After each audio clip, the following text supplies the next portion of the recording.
Welcome to today's lesson in physics. Today we are discussing vector form of law of gravitation. Before coming to vector form, let's go through the law of gravitation once again, the mathematical formulation. So as per the law of gravitation, the gravitational force between two bodies whose masses are m1 and m2 separated by a distance r is directly proportional to the product of masses m1 m2, and it is inversely proportional to square of the distance between the two. So from that we get an expression for gravitational force as F is equal to g m1 m2 by r square. Here g, it is called the universal gravitational constant. We know if m1 equal to 1 and m2 equal to 1 and r equal to 1, all in SI units, then F will be equal to g. Thus, universal gravitational constant may be defined as the force of attraction between two bodies of unit mass each and placed unit distance apart. In SI, the gravitational constant is equal to the force of attraction between two bodies of 1 kilogram placed 1 meter apart, and in CGS it will be the force of attraction between two objects of masses 1 gram placed 1 centimeter apart. Accordingly, the values of G in SI and CGS will be different. In SI, G has the value 6.67 into 10 raised to minus 11 Newton meter square per kilogram square, whereas in CGS it is 6.67 into 10 raised to minus 8 dyne per centimeter square per gram square. Here dyne is the CGS unit of force. Now coming to the dimensional expression, rearranging the expression for gravitational force, we will get G equal to Fr square by m1 m2. From that we get the dimensions of G as m raised to minus 1 L cube T raised to minus 2. Now coming to the experimental evidences in support of Newton's law of gravitation. There are many evidences which support law of gravitation. The rotation of Earth around Sun, or the revolution of Moon around Earth. All such movements, that means the movement of all the planets around Sun and the movement of Moon around Earth, all the satellites including artificial satellites, their movement also can be explained using this law.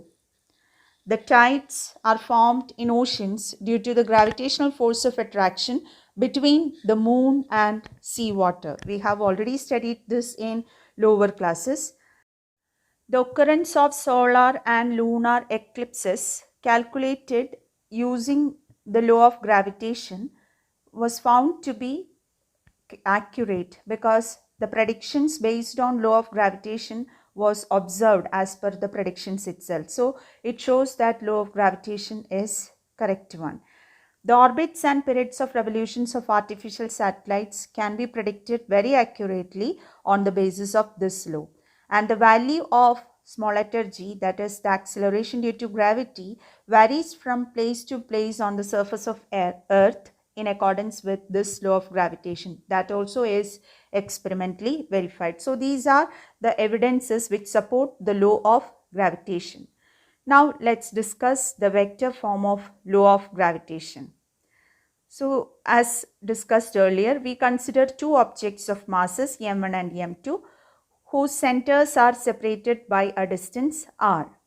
Now as per the law, this force is of mutual attraction. That means m1 attracts m2 towards it and m2 attracts m1 towards it.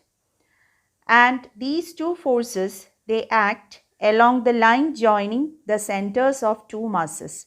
So here we have the line joining the centers of two masses. This is the line joining the centers of two masses.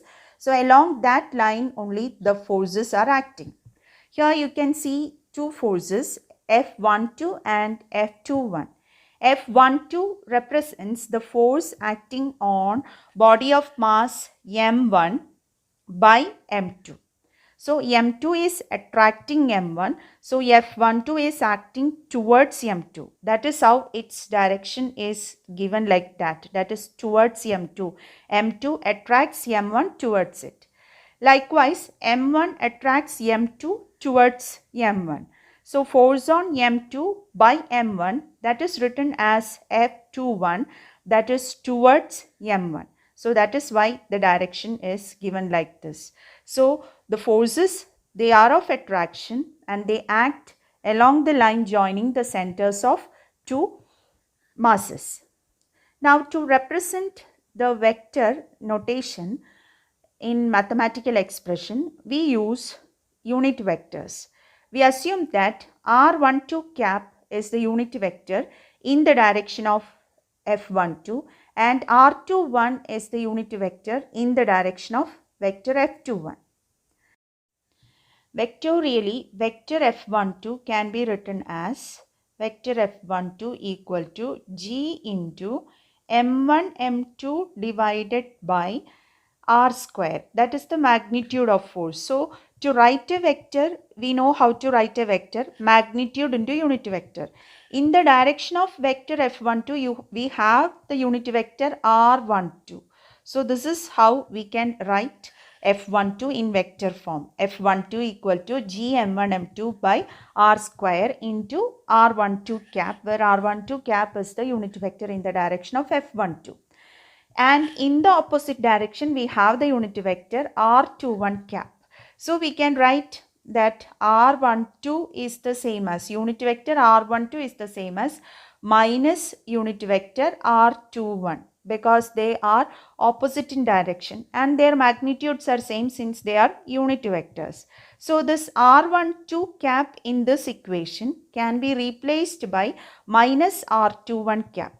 So in that case, the expression for F12 becomes this, that is F12 equal to minus Gm1m2 by R square into R21 cap. That is the expression, vector expression for F12. Similarly, we can write the expression for F21. So if we write the expression for F21, it will be F21 equal to Gm1m2 divided by R square, that is the magnitude part, into unit vector, you know, that is R21 cap. So this is the expression for vector F21 in vector form. And you know, R21 is equal to minus R12. In that case, we can write like this, minus Gm1m2 by R square into R12 cap. It means that both F12 and F21, they are same in magnitude. Both the forces, they have same magnitude, Gm1 m2 by R square, and they are acting in opposite direction. Because of that, we can write F21 is equal to minus F12, and it resembles that action-reaction relation in Newton's third law. That means both action and reaction, they are equal in magnitude and opposite in direction. So we can say that Newton's law of gravitation is consistent with third law of motion, which means that action and reaction are equal and opposite. So F21 or F12, either of them can be considered as action, and naturally the other one comes as the reaction. We have already stated that F12 and F21 are directed towards the centers of the two masses. Then we can say that the gravitational force is a central force. So that is a point to be noted. Gravitational force is a central force. Now coming to the important features of gravitational force.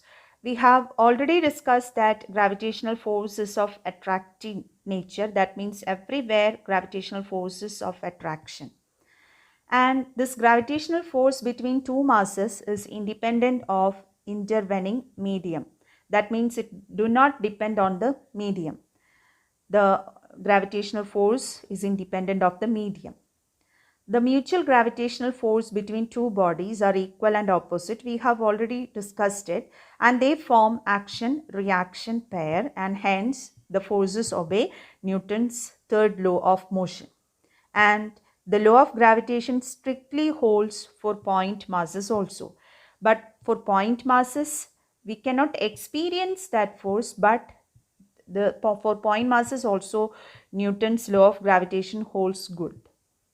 Gravitational force between two point masses also is a central force, and its magnitude depends only on r and has no angular dependence. Thus, gravitational force possesses the spherical symmetry. Means, in the case of a point mass, if you assume a sphere with the particle at the center, on the surface of the sphere everywhere the gravitational force will have the same magnitude. So that's what we mean by spherical symmetry.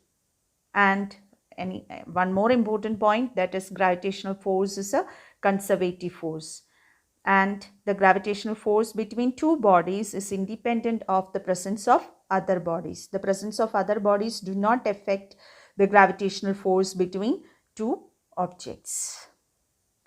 Now coming to the next topic, that is the principle of superposition of gravitational forces. Principle of superposition, as we stated now, the force acting between two masses, it is independent of the presence of other. For example, we can say that there is gravitational force between Earth and Moon. There is gravitational force between Earth and Sun. The gravitational force between Earth and Moon is independent of the presence of Sun. The presence of Sun will not affect the gravitational force between Earth and Moon. Of course, there will be gravitational force exerted by Sun on Earth and by Sun on Moon, but the gravitational force between Earth and Moon is unaffected by the presence of Sun. So that's what the first assumption in the principle of superposition. That is, gravitational force between two masses acts independently and uninfluenced by the presence of other bodies.